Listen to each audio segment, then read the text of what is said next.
Salve você antenado aqui no canal, meu nome é Lineker Biondi e eu vou levar você para pertinho de todas as informações do Vasco nesse domingo de finalização de Campeonato Brasileiro. É isso, hein? Hoje se encerra o Brasileirão, os jogadores estarão de férias, a partir de amanhã e, claro, muita movimentação do mercado da bola para a gente apurar, para a gente trazer aqui para vocês.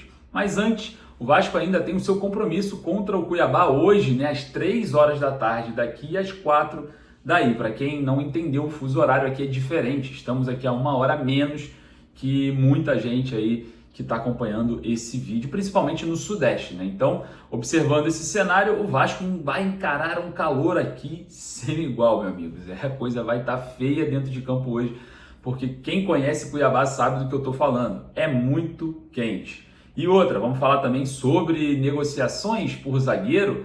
O Vasco vem recebendo sondagem pelo zagueiro João Vitor. Vamos falar também sobre Evangelos Marinakis, Peral Brasil, e a gente traz também um termômetro do torcedor diante desse cenário. Parece que estão tentando arrumar um jeito ali, de ir escondendo essa situação do Marinakis. Enfim, a gente vai falar sobre isso nesse vídeo. E claro, você que está aí do outro lado, corre ali no primeiro comentário fixado e clique no link da 1xBet. Jogo legal, a 1xBet é registrada no Brasil. Você corre lá, mas com muita responsabilidade. Clica no link e ganhe bônus exclusivos no seu primeiro cadastro e no seu primeiro depósito. Corre lá que eu já vou partir para fazer os meus palpites, tá? Link da 1xBet está no primeiro comentário fixado. Faz o seguinte, solta a vinheta, bora pro vídeo. Último vídeo de pré-jogo, do ano, e a gente vai falar bastante também sobre essa partida. Bora!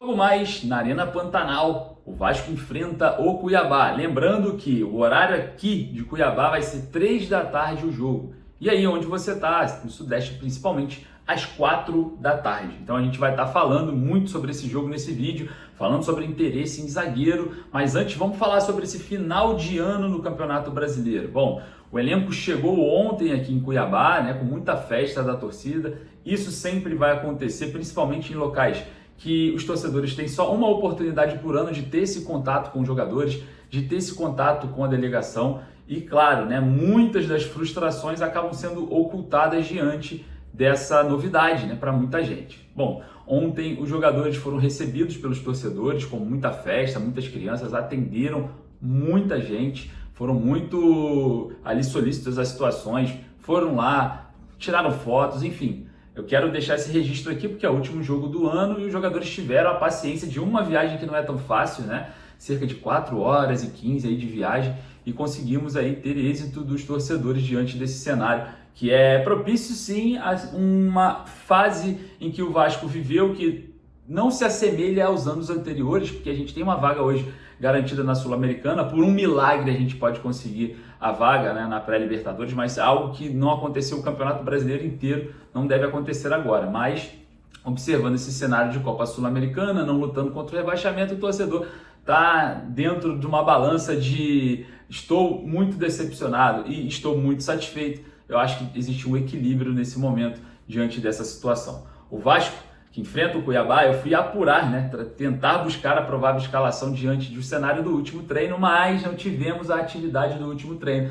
Tivemos uma confraternização entre os jogadores, entre a comissão técnica ali do CT Moacir Barbosa. Teve amigo oculto, que eu estou sabendo, enfim, vários pontos aí que a gente pode classificar diante desse cenário de final do ano. Agora eu quero saber se o Vasco vai entrar em campo contra o Cuiabá, no forte calor de Cuiabá, no nível de ritmo de festa, em ritmo de confraternização. Eu acho que não deveria acontecer isso, porque o Vasco precisa da 9ª colocação para, enfim, eliminar algumas rodadas na Copa do Brasil, ali as primeiras fases, e também aumentar a premiação em um cenário caótico exposto aí várias e várias vezes pelo presidente Pedrinho e toda a sua cúpula diante de um cenário de um 2025 complicado. E eu já vou deixando aqui para vocês, a venda da Vasco SAF não vai acontecer para agora, isso já é fato. O Vasco já trabalha num planejamento inicial de 2025, já existe esse trabalho, já existe monitoramento, já existe um planejamento acerca dessa questão, negociações com credores, negociações com problemas aí de execuções, enfim, existe todo um planejamento para quem não conta com um investidor. Mas, óbvio, existe também toda essa movimentação para a venda da Vasco SAF, existem problemas jurídicos lá nos Estados Unidos, dentro das ações que detém a ECAP, então existem vários pontos que terão que ser resolvidos. E essa venda não vai acontecer para amanhã, não espere uma coisa tão rápida e tão ágil, vai ser algo ainda um pouco demorado, infelizmente, né? Porque a gente não suporta mais. E outra situação, né? Ontem, com a chegada do elenco, fomos perguntar para os torcedores o que eles acham da venda da Vasco SAF e dos interessados. E eu vou falar para você, tá? Não tem jeito, a mídia pode querer queimar ele, a mídia tradicional pode tentar fazer a forma que ela quer para expor um monte de coisa, amando de quem a gente não sabe, ou a gente sabe, só que não temos provas, né? Então, se alguém está querendo queimar aí a imagem de Evangelos Marinákis, será em vão. Sabe por quê? Porque o torcedor vascaíno adotou o Evangelos Marinákis e acabou. A grande maioria na internet e também em loco, nos estádios ali, todos querem, praticamente todos, não vou botar todos, que não tem como generalizar, né? Porque eu falo com um, mas eu não falo com o outro. Então, dentro da minha pesquisa, eu não vou fazer igual a Datafolha faz, não, né? Que eu falo com 2.000 pessoas e coloco um parâmetro para milhões. Não, todos que eu conversei, todos que eu perguntei, todos que eu entrevistei, querem Evangelos Marinákis, independente da mídia tradicional querer queimar a imagem do magnata grego aqui no Brasil, amando de quem eu não sei, a gente vai descobrir. Então, vamos observar sim todo o movimento, vamos observar sim tudo aquilo que a torcida não exige, mas o que a torcida tem um feeling muito maior do que muita gente. Mas é claro, a gente também tem que confiar, né, na gestão do Pedrinho diante de um cenário de negociação. Mas o Pedrinho também tem que olhar para a torcida, porque ele pode estar indo contrário mais uma vez, né? Quando eu falo mais uma vez é porque anteriormente as coisas aconteciam muito nesse sentido, principalmente no mercado, principalmente nas escolhas do treinador. Então acaba que o torcedor, mesmo que uma coisa não tenha nada a ver com a outra, não esteja interligada, as questões do torcedor são abraçadas em um abraço só, né? É uma encheção de saco só, o torcedor está de saco cheio, enfim.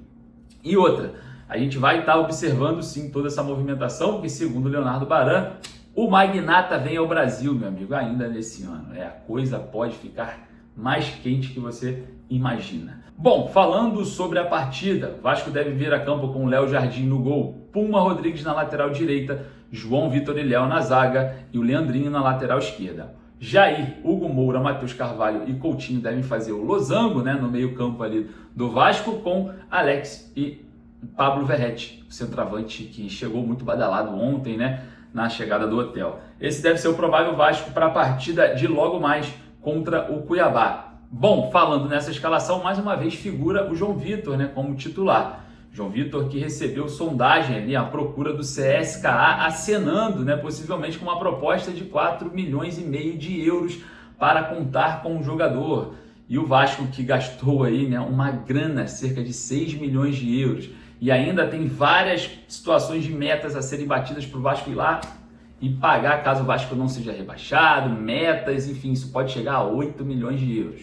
O Vasco espera uma venda aproximadamente por 6 milhões mais essas metas que o Vasco precisa pagar, né? Esses extras que o Vasco vai ter que pagar diante de um cenário de negociação. A busca por empatar os valores é muito grande. Claro, o João Vitor é um jogador promissor, está atrelado aos direitos com o Vasco, mas entende-se que sim, pode ser um grande potencial para dar o suporte do planejamento de 2025 diante de várias vendas. Então, é o planejamento do Vasco vender jogadores, isso é fato, e claro, qualquer negociação que aparecer, o Vasco sim vai observar com bons olhos, principalmente a aquisição, né, a venda de jogadores com direitos que tem ali atrelados ao Vasco. Vamos observar porque a situação pode esquentar a qualquer momento e a gente vai trazer para vocês todas as informações de tudo que acontece no Vasco nesse cenário de final de ano, tá? E óbvio, se preparem, tá? O Vasco terminando o ano, a gente pode estar aí também com muitas novidades acerca de Copinha e muito mais. Vou ficando por aqui, agradecer a sua presença. Daqui a pouco eu volto com mais informações direto da Arena Pantanal, acompanhando tudo em cima do lance. Forte abraço, saudações vascaínas.